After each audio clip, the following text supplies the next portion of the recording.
kulanti wacan wanaagsan dadka nadaawanayo meel kasta oo aad joogtaan halkani waa Somali American TV on si toos ah idinka soo gudbinayno studio-ha ku yaala magaalada Minneapolis gobolka Minnesota ee ariga Mareykanka daawadayaal sida wararka aad kula socoteen Somaliland ayaa doorashooyinkii natiijadoodii xalay soo gabagabaysay waxaana madaxweyne rasmi ah 5 sano ee soo socota loo doortay Cabdiraxmaan Maxamed Cabdilaahi Cabdiraxmaan Ciro doorashooyinkaasi oo ololahiisu ama ololuhu uu ahaa mid runtii aad u adag oo xasaasi ah xamaasad badanna lahaa ayaa haatan xamaasadaasi dhinac la iska dhigay oo waxa albaabada loo furayaa dowlad cusub iyo madaxweyne cusub iyo waliba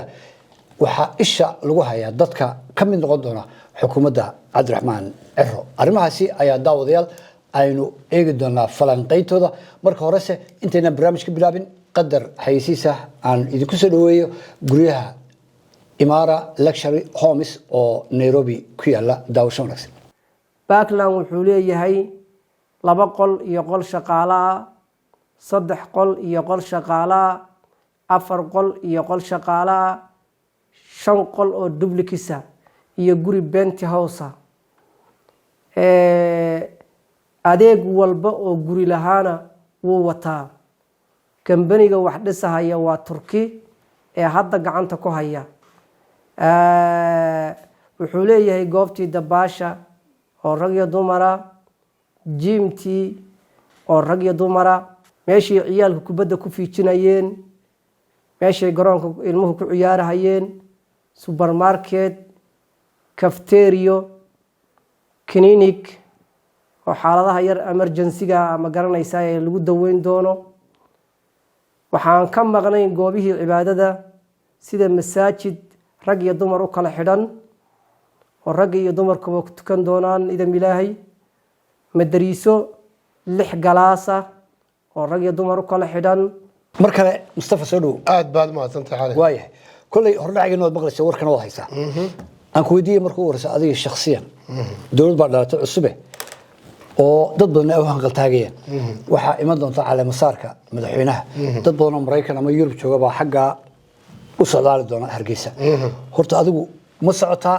ma loo magacaabay hunguri ma ka haya xil ma haysataa bal horta marka hore horta aad baad maadsantahay calaw horta de isbedel siyaasadeed baa yimi isbedelkan waxaad ku garatay in dawlad cusub la dhisayo dad aad iyo aad loo raadinayo qualifiedina waa la rabaa sida meesha ka muuqata laakiin calaw guud ahaan dad badan horta aniga iga horeeyo xilkasnimo iyo qualification wata ayaa wadanka buuxo horta aniga baahi badan oo wadanka hadda laga hayaa meesha ma jirto markii anigu aan sheegana waxa bad moodaaba inaan shaqo culus halkan Minnesota ku hayo in ku filan aan gacanta ku hayo dad badan oo Soomaaliyeed adeegayga iyo service-kayga u baahan marka horta nin imika hadda ku hanweyn xil inuu ka qabto Somaliland runaantii meehi waayo laakiin waxaan jeclaan lahaa in iskaashi caalami oo ka dhaxdhaca dawladda cusub iyo dalkan aynu joogno gobolkan in aad loo xoojiyo maartay xiriirka arrimaha dibadda iyo iskaashiga caalamiga iyo wixii Minnesota aynu degaan iyo dhaqaalahayno ay isku xidhmaan arrimaha inaan dhiirigeliyo oo shaqadii halkan ka qabtay halkan ku taageero waan yar jeclaan lahaa gaar ahaan haddaan calaw ku tilmaamo oo adarka saamka dadkii Soomaaliyeed Kenya jooga dhibaatooyin weyn ayaa ka haysata xagga deegaanka marka haddii maamul cusub Somaliland yimi isku xidhka halkan iyo halkaas iyo gaar ahaan dalal badan oo adduunka kaas aad baan u jeclaan inaan kala shaqeeyo dawladda laakiin maanta lin Mustafa xil diyaar u ah inuu qabto inauguration ka qayb galo runtii meehi way horta أنا وحنا بلي أفرع شكر إنه مدحين على قدوة Cabdiraxmaan محمد عبد الله تبغى أوريس مالين ورجيني قياستي لكن كم يدواقي كرين وستة سمية أورن كرين والدم بإن لبنا ترتمية إذا النتيجة دي صاب حين جدو ده يكون على السبب إن لسه شيء لكن أنا بقول كيف السجاش إنك بدل أيانه بإنه الدرس كي صادشن ده وحلو باهين وقيب كيهن ورباهين تاني سيد تتفاوض عليه markale ayaan si toos ama rasmi ah ugu hambalyeynaa in madaxweynaha in Ilaahay u fududeeyo hawshaas culays badan baa jira culays badan oo laga soo gudbay bal maxaan ku lahaa kelmadda maxaa oran wal kelmadda waxaan ku dar lahaa kulay inta badan calaw dalabadan oo shaqeynaa adoo muddo dheer bad xagga meediyaha iyo magalanaysa wargelinta ka hadlaysay waana de horkac wanaagsan in qofku 4 casho ka hor markuu assessmentkiisa sameeyo ka hadla waxa soo socda dhici doona taa horta dawad ku maatanta waana mas'uuliyad ka saaran ummadeena waana qayb ka mid ah dimuqraadiyadda runtii inagu markasta heegan waxaynu nahay ummadda u adeegno halkan iyo halkaaba inuu ummadda u adeegno nin walba xirfadiisa gaarka aynu ugu adeegno laakiin anigu gaar ahaan waxaan diyaar u ahay in markaa amba xagga la talinta dhaqaalaha amba xagga finance amba xagga iskaashiga caalamiga iyo Soomaaliya adu positionkaas aad danaynaysaa anigu aan danaynaa anigu jooga adoo eegay hawshaada halkan inaad ka tegi kareen way badan ugu xidho wixii ummad Soomaaliyeed baa la gargaaraya marka horta taasi waa taas laakiin rag badan oo waxa jira calo qualified oo aan qarin karayn marka wasaaradda arrimaha dibadda oo kale ninkiina biixiyoonis isagu very qualified oo UN ka shaqeeyay taan retire goobina kan sida la sheegay waa nin weyn waxa jira nin kale isaguna deemanka Soomaaliya Minister of Finance ah oo Bayle Abdurrahman Bayle inkastoo hadda waliba raadkiisa qoyan yahay oo ay noqon karto in loo tixraaco ayaa dirtaba waxay keenan kuwii ma garanaysa qoladii xamar waa nin qualified marka waxa jira dad badan oo had iyo jeer wadankii joogo ma garanaysa xirfadii iyo aqoontii aqraadkii leh marka runtii waa ku rajo weyn in dad badan oo wanaagsan ka shaqeyn karaan wadada labada arimood labada position waxa leedahay waa muhiim labada ugu muhiimsan xiriirka caalamiga iyo Minnesota la shaqeyn kara waa labada position waana labadaas haduu oday ka dhaco madaxweynaha cusub haduu keeno sidii barigan ku naqaanay nin magaranaysa reeraha amba nin siyaasadda hadhowto mustaqbalka wax ku taraya waa waxyaabaha hadhowto mucaaradad weyn kaga kici karto waxa loo coday waa isbedel shakhsi loo codeyn waxa loo codeeyay dhaqaale shaqo abuur iyo maciishada iyo inflation kan sicir bararka in laga nasto meelaha ugu weyn raadinayna waa meelahaas gaar ahaan Minnesota qole 800 milyan baa sanadkii ka baxa gobolada waaweyn ee Mareykanka halka ugu lacagta badan la weey marka isku xidhka noocaas labada position ku xidhan yihiin waa wasiirka arrimaha dibadda ee iskaashiga caalamiga marka waa meelaha ka eegna sawirka guud ee la sawiran karo iyadoo laga soo gudbay abaaro colaad shaqo la'aan qabyaalad nincaankaas oo kale markuu xafiis soo fadhiisto dawlad ama xukuumad sida ugu dhisi kara masalada cirro wallahi runtii madaxweynahan cusub horta ilaahay ha gargaaro laakiin waxa hor yaala wax aan qof madaxweyne noqda horina shaqo abuur aad u liita dadkii aad u kala tafaararuqsan ma garanaysaa kontraakyo la galay oo aan had iyo jeer la socon iyo saami qaybsiga reeruhu doonayaan iyo dadkii soo halgamay kuwii hore u qoday qaar qayb waayay iyo qaar quudaya wali siyaasadda marka waa hawl aad iyo aad u ballaaran laakiin ta ugu weyn meesha taalla waxa weeyaan calow dawladdii hore dhacday ayaa xoog ku leh xisbiga kulmiye imika xisbigan imika jira xisbigan wadani oo dhaqaaradiisa ugu weyn 11 la taliye oo 11 kuba ay yihiin kulmiye hore iyo madaxweyne maxaa golihii xisbiga oo afayeenkiisa ama gudoomiyihiisu yahay kulmiye ahaan jiray marka waxa weeye kulmiye meesha fadhiya marka qolada hore sidoo hore la raali hada waa soo shaqaysanay qolo cusubna u keen laha ayaa dhibaatada ka taagantay dhibka runta jiran waxa weeyaan qoladii kulmiye hore waa qolada maanta ugu dawladnimada waxoogaa aad ugu firfircoon waxa sameeyaan laakiin qoladan kale waxoogaa maartay la tareen gareeyo ay u baahantay marka halku dadka keen lahaa jaamacadii dib ugu noqonaya ma qoladii hore kulmiyo dib ka soo qaadanaya marka odaga xirfad weyn ayaa u taqaan laakiin waxa lagu xujeenaya isbedelkii loo codeeyay saddex xisbi oo soo baxay صح xisbiga wadani iyo urur ka la oran jiro imika xisbi noqday iyo kulmiye hore waaya marka hore waxa jira xisbiga kulmiye wadani iyo ucid Allah yarxamo u dhaqaajiyay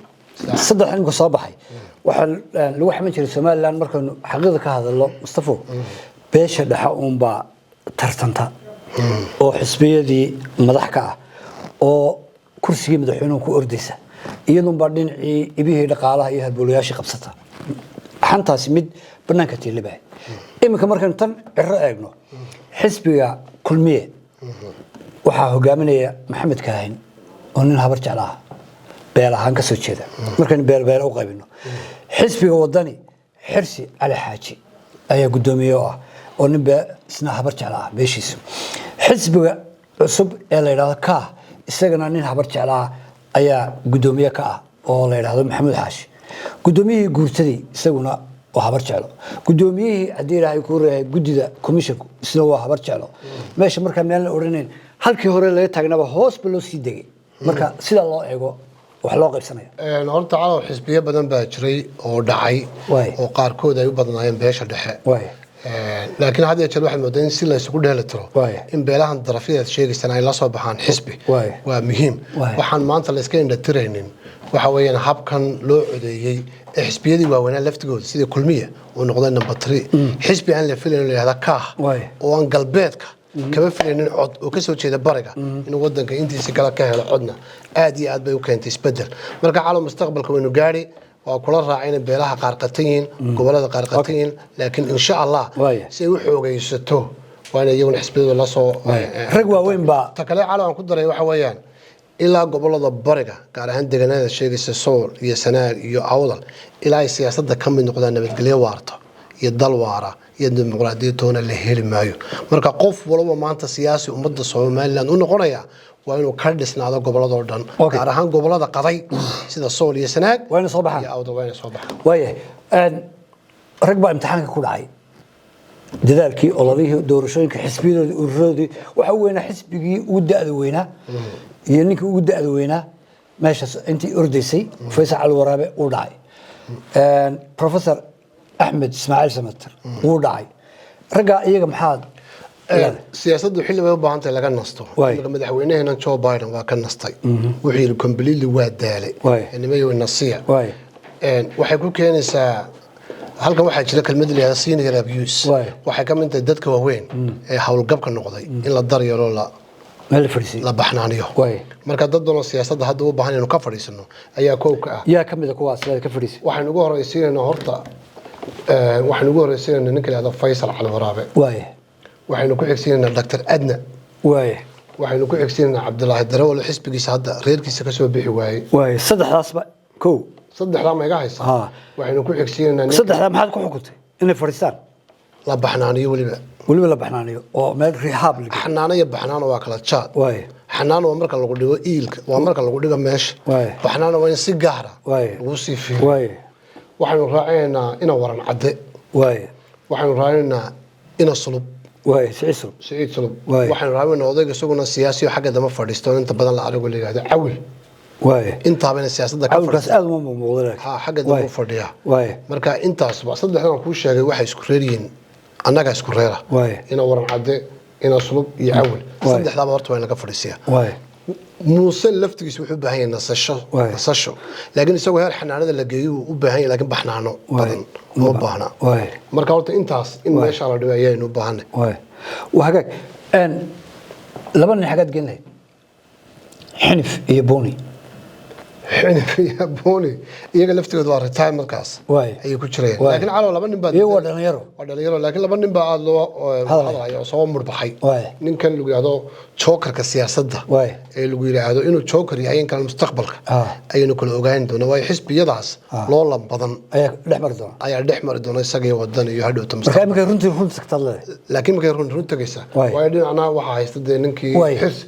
مركان نمك هذا السياسة ده كسر بحياة نكى اللي هذا شوكر السياسة ده وككو ينكى اللي هذا محمد موجي وأمريكا ما واحد راح عبد الكريم موجي أحمد موجي سجلفت جيش عادي سنو شوكر كلام سنو شوكر كلام لاست مينت كيا يا أي نقطة إمكو هرجس سوى نفسنا هرجتشني أوكي مرة على بعض أسبوع أنتي الله يدور شيء حتى على بعض السنة قدام بس ديب لورجي أي يفرقاد يدل قاف واللي بحس بقول مكتر قبض دونه وضني وبضن أي إذا على الفرتين وسافوا فيه أو ستاندرك حتى ويصير لنا من يلفتود صح قاركودنا باسكي وذا دقيق قارنا حبة كليالة هاي دمر بوبندا دمر خياط ما تكفر يسن لهذا والله الحسب هرب ودينا يا أرد واحد الله أضيق عبد الرحمن عير هو واحد الله اللي حدا سوي حير الدات كسيد حنو واحد الله حسب جيجا من مثلان dad badan baa jira halgankii siyaasadda iyo hada ku soo jiray muddo dheer ku soo jiray imika waxa la noqday muxaafid mucaaradnimadu way istaagtay dadkaas inta badan dad xirfad lama hayn laakiin qaylada specialty ku ahayn dadka marka imika maanta in la nasiyo oo leeyahay dawlad baa la noqday nasta laakiin sidoo kuwa aynu dhignay baxnaanada amba meeshii xanaanada ma aha kuwan laakiin kuwa u baahan training إن أم بيسكول الدبل وقعليه أم بحرفت يا كم إذا دخل أونلاين هرت النمبر 1 واحد وقيل له إنك اللي هذا ليبان سمك التلس وأنا كم مرة تلفون وصل الكورني يقول ما تح تضبط سنوات واي نيجي حاجة اللي جناتنا training baa loo furayay xisbi de ma jiray imika dawladda cusub ay dhalatay waa in dadkii supporters ay qaylin jiray media horta dad badan baa u baahan oo salaadiin ku jirto waliba salaadiin garxaysa salaadiinta wada noqon doona ka horta ka tag bulsada Ibrahim Cadaan maxaa la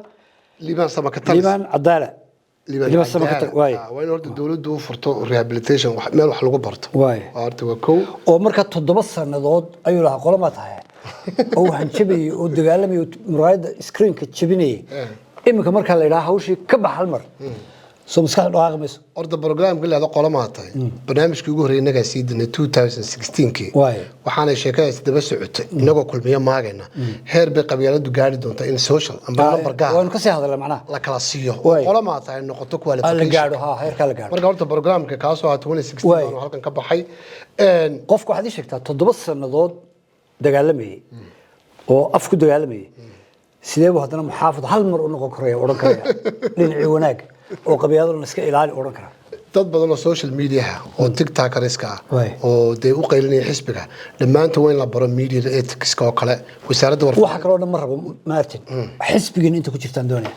xisbiga aad u rabtaa inta sarba xisbigan sidaan ku soo gunaanaday waxa weeyaan in xisbigu ka fadhiisto oo maaragtay leeyahay kan waynu guuleysanay inanka meel bad geysay naqanay marka iyo oran kaliya baad farta ugu fiiqdan ayaa kala raacay ma way badayeen alla iyo rag buu isugu jiray laakiin horta waxaan raacaynaa gabadh iyadana la yiraahdo maxaa la balaqa meelaha albaabada balaqa magaceedii hadda isoo ku sanoyana meelaha dhiig magaceedii hebla qaran waxa say qaran sorry iyana waa in horta maartay la nasiyo walaa dawladdu guuleysatay oo albaabada ay leedahay balaqa la xidho albaabada laga xidho amba meel loo furay sida saara halgan oo kale meel ilaa magaranaysa saara halgan bedelkeedii oo xagga xisbiga ka tirsan oo balaqadiya waa in iyana meel deef furto gabadhaasna wataa hebla qaran waxaan raacinayna taa shaqa baynu helay waxaan raacinayna ugbad aragsan haw heesta iyana waa gabadha heesta ma taa ayaad ku bedelaysaa manaysaa saara halgan xisbiga marka gabar buu wataa oo heesiso oo meel loo furo ku soco waxaan moodayaa gabdhaha meelaha lagu xirxiray adigii baa la suuq loo helaa meel loo furay iyana la heesto ku soco way ugbad aragsan waa fanaan way iyana way la heesisaa way oo maartay markii la balaqo ayayna la heesisaa way inta ma iga haysaa nin isaguna qadaafi oo leeyahay inuu dool ودمدن وجهك كسعودي واي محوي عثمان هبل دول بس اوكي عري حيل عمر عثمان دول انت هرقسيم عري حيل يداس ميشا كاين عثمان عمر با لبدا مقع سودال واي كسعود ان دول waxa isna hawsha badantay isagana waa in maartay de train loo furo dadka laga qabta leh xagga media waay laga train loo furo waay yaa raacayna nin kale anu aad ma aqaan ninka laakiin waa dhageystay isna qaylo badan leeyahay baabulahi ninka dhaarta badan bal xafta badan leh سلامات واي باب الله وريا شو حسبي ولا غيره بلا وبركو صعب هي باب الله واي horta ninkaan waa in la kaga qabto meesha all right yenu ka raacayna gabadhiina berdo transparno London joogto iyana habar yuniso amal qaran mise amaan may burco amal burco horta iyadu ilaa baaba leedaba wayna wanaagsan laakiin dayana TikTok bay u furtay wixii bay raacday ayana TikTok ha u furtay meesha la balaqay horta inta ma iga haysaa si fiican waxaan kula raacinaa dhowr nin baan ilaaway xaggan waxa nin baan ilaaway jaamac shabeel soo ka goon laakiin waa ka yara baabkiisu soo nin meel gooni interview wuxuu ku bixiyaa geed hoosti hooyadin ba iskale waa jaamac shabeel والله صعانات مهويدي واي نكاس نوع كنت رسي حسبك كسعو واي نكاس نوع ذي ويلك نكاسي وانين أضيع موتي نكاس هرت وانين أضيع ويسو جامع شباب is good وانا كده عاد سوي أنا راح أقول ليسكا هقدر جامع شباب جامع شباب وباب جونية واي حميد كرهبت واي تلك التريننج اللي صيني واي نبغى نقدر لها واي من جد ذا قرحجس مدحو واي او سلطان واي قيبتي سرادين تدغش سلطان عدا غدي واي يا وسنا اد بو بدني شركه جراي واي سلطان عدا غدي واي دوا كدر لها واي يا واي oday kale isagoo iska naastay la yiraahdo isagoo habar yunus burca ka soo qaliilay Suldaan cunaaye ما إنك بره ولا نقد بس مرة دور شيء بالحرة سوي سكنست أنا مرة نقد بس مركا أضرب وينه حاجة ما دور كانوا ولا واي مركا وحلا لي وحي ملاها كان اليوم دور كان وين النستان وحاف نقطة دود كوين ده لقنا على الدولة النقطة واي ما قال والله ما لقوا رم واي إنه وابريو qoladii kale dhinacan qolada nimanka la sineed ee kulmiye iyaguna ka tirsanaa ee markii hore muxaafadka ahaa ayaa imika kaalinta qoladan soo gali doonta kuwa ayaga miyaad kelmadna u diray iyana baabula kale bay leeyihin xagga kale kuwaas horta weli xaqiiqdii waajahaan oo wixii wadan ka dhacay soo dhaweeyaan ayaa loo baahan muhiim laakiin hees baan u hayaa kuwaas hees bii ka qaadan lahayd nolosha cusub soo dhaweey iyagu waxaan u saaraynaa nolosha cusub soo dhaweey heestaan iyagu u saaraynaa marka heestaas iyagu ku saxanayaan baryaha marka qoladan aad u canaanaysa ku soco niyo horta dee intaan eegaya dhowrka qodob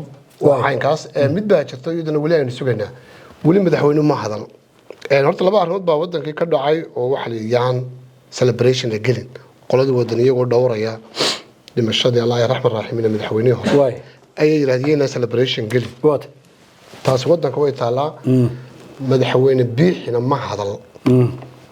oo mu oran dee magaranaysa ma haniyeen weli laakiin qaabku u dhaqmo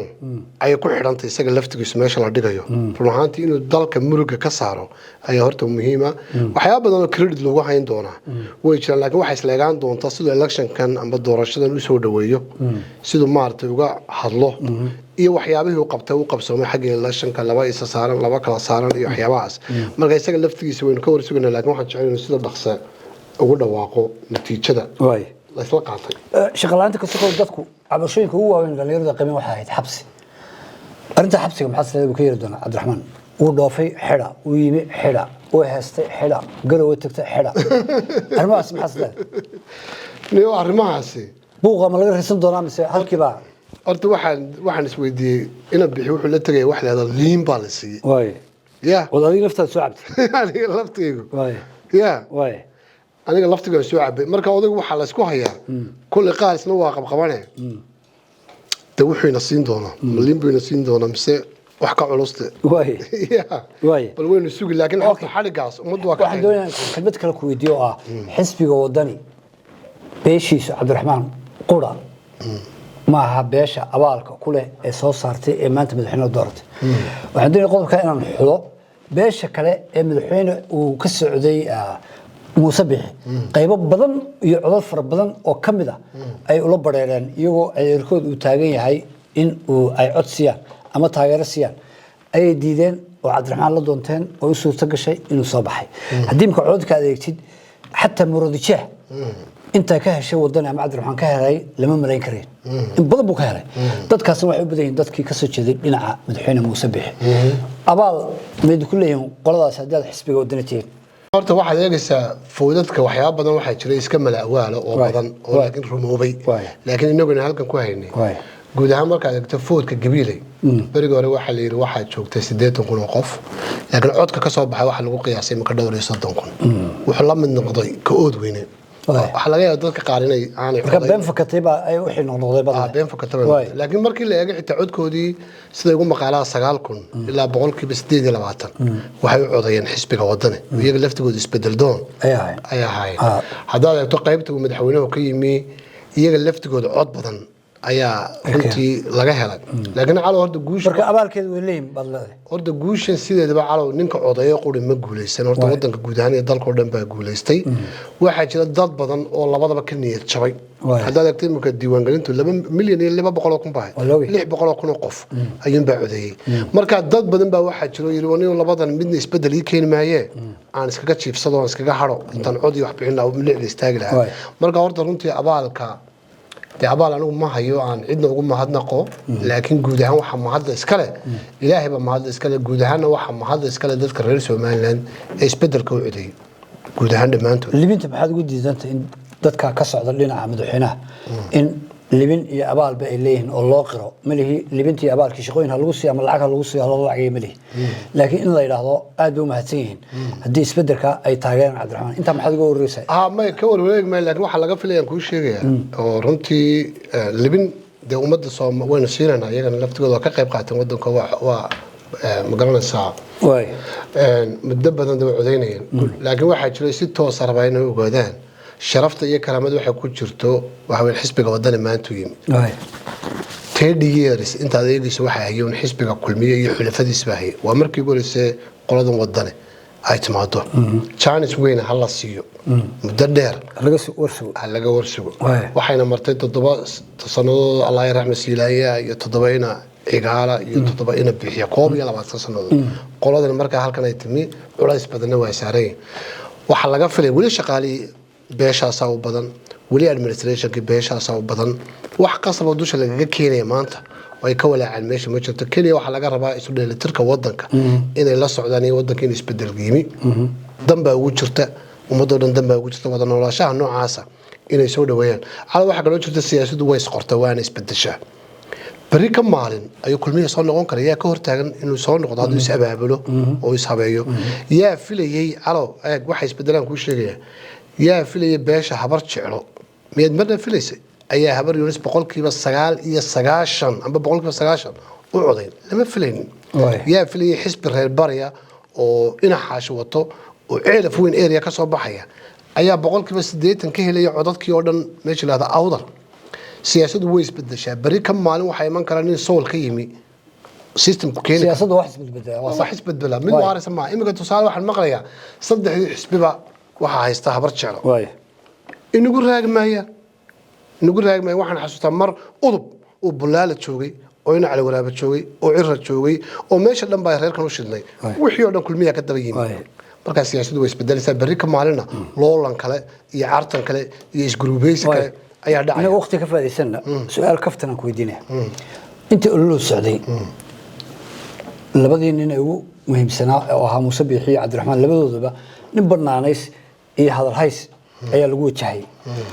Cabdiraxmaan waxa la nin qosol badan ama uu iska qoslaa iyadoo xaaladdu ay serious tahay waayahay ninkii la iska qoslaya waa ka madaxweyne maanta noqday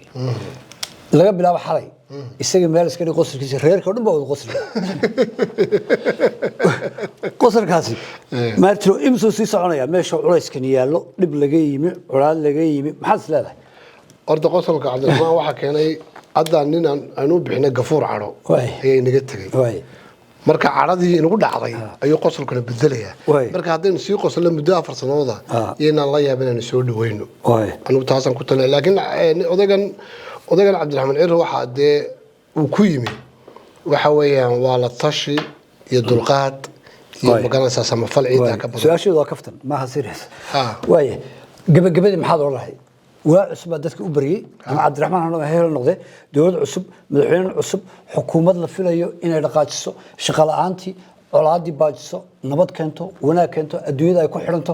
ummadda iyo shacabka reer Soomaaliland maxaad filaysaa dawladda maxaad filaysaa horta waxaan u filayaa dawladdan ala horta waxa la kala doortay ma ahayn Cirro iyo ma ahayn Muuse Biixi waxa la kala doortay isbedel iyo nolol baa la doortay iyo dadku nabadgelyo ku waara dhaqaalana helo isbedel baa loo coday dawladdan cusub ninkan soo wada Cabdiraxmaan Cirro waa in isbedel ka muuqda isbedelkaasina waxa weeyaan wax allaah wixii kulmiye hore 9% inuu faraha ka qaado ama mushaar siiyo amba si gaar ah u naas nuujiyo isbedel shiishka waxa lagu saarayaa qof kasta inuu isbedel keeno shiishka waxa lagu saarayaa dawladii hore waxay naga tageen 5 madaxweyne hore ee aan dhicin inuu ka finance-ka iyo ka qorsheynta iyo ka qaranka iyo kan ay noqdaan jifo amba reerkiina waxa dawladii hore ay naga tageen in nin allaala calaw ninkii kulmiye sidoo uu codayn jiray uu heli jiray dadka xirfad ma ahayn wuxuu ku heli jiray ninkaas reerka la xidid yahay amba habareetii dhashay amba eedada dhashay dawladda dhan oo waxa dhacay xidid iyo xigaalaha inaanu odagana mar labaad nagu keenin yaa dhalay hebel yuu dhaxay shaydaanna u dhaxay ninkaas haduu qualified yahay ha noqdo tagale jirta waxa weeyaan reerkaas ka dhalatay in lagu culaadimaha waa reerkiini oo dad cararto hadduu qofku xirfad leeyahay qualified yahay reer ma laha waa knowledge worker adduunka meel aan ka shaqeyn karani ma jirto marka waxa laga rabaa 2 meelood waxaan ku darayaa Cirro maanta mucaaradnimadiisii iyo muxaafidnimadiisii gacanta ku haysta waxaana keenay isbedelka sidoo uga madhadhaliyo 2 position waa la eegay wasiirka arrimaha dibadda anu ka eegayo iyo iskaashiga caalamiga qof la shaqeyn karo oo uu tagi karno iman kara oo maalgashiga iyo adduunka ku xidhi karno taas horta waa takow talabaadna waxaan ugu eegay wasiirkan gaashaandhigga bari colaado badan baa ka jira bari colaadin ku hadduu barito buul madow kuu keeno nin wasiirka gaashaandhigga ee nabadgelyo waarta la heli maayo adan ma garanaysaa marka arrinkan ay naga cabaaro nin nabadgelyo sool ka keeni karaa bari oo nabadgelyo ka keeni karaa oo nabadgelyadu soo dhaweynayso ha noqdo wasiir gaashaandhigga waa hagaag aad iyo aad baad mahadsantahay Mustafa Martin thank you وهاك داود intaas ayaan kusoo koobinaa barnaamijkaasi aanu ku falanqeynayna isbedelka cusub ee Soomaaliland oo madaxweyne shanta sano ee soo socota loo doortay Cabdiraxmaan Maxamed Cabdiraxmaan Ciro wuxuu keeni doonaa ama xukuumad sidee qaabkee wadata ama qaabkee leh ayuu soo dhisi doonaa maxay isbedeli doonaa isbedelkii ay ku baaqayeen xisbiga wadani ee uu hormuudka u yahay Cabdiraxmaan Ciro ma ka dhameyn doonaan mise wax la mid noqon doontaa xukuumadihii ka horeeyay talaabooyinkii iyo sidii ama qaabkii ay u socdeen oo kale barnaamijyadan oo aan idiin sii wadi doono oo noqon doona barnaamijyo taxana ah oo aanu ka soo markaasi ka gun gaari doono habka iyo hanaanka xukuumadan cusub ay ula jaan qaato dadweynaha reer ama shacabka reer Soomaaliland ayaanu idin ballan qaadi doonaa barnaamijkana daawadayaal intaasi ayaan ku soo koobinaa aniga iyo Mustafa Martin waxaan ka tegnaa sidaa iyo nabad geliyo